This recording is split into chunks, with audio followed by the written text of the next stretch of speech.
கன்னியாகுமரி மாவட்டத்தில் வெட்டக்கூடிய பாறைகள் வண்டி வண்டியாக கேரளா மாநிலத்துக்கு போகுது.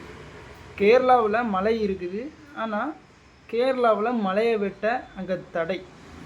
அதனால் கேரளாவில் ஒரு துறைமுகம் கட்டுறதுக்கோ, சாலை போடுறதுக்கோ, இல்லை வீடு வசதிகள் கட்டுறதுக்கோ தேவையான கல், பாறை, மணல், ஜல்லிகளை தமிழ்நாட்டில் வந்து வெட்டி எடுத்துகிட்டு போகிறாங்க.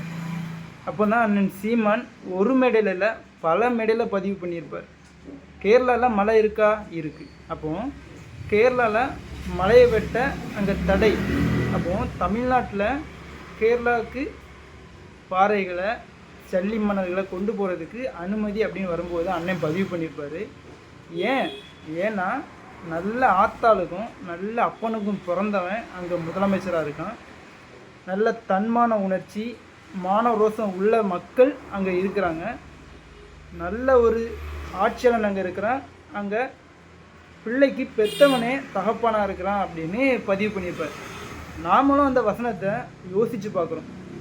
இப்போ என் வீட்டுக்குள்ளே ஒருத்தன் வந்து அலேக்கா எல்லாத்தையும் எடுத்துகிட்டு போகிறான்னா நான் என்ன பண்ணுவேன்? அவன் சட்டையை பிடிச்சி எப்படி எடுக்கலாம் அப்படின்னு நம்ம கேட்போம்.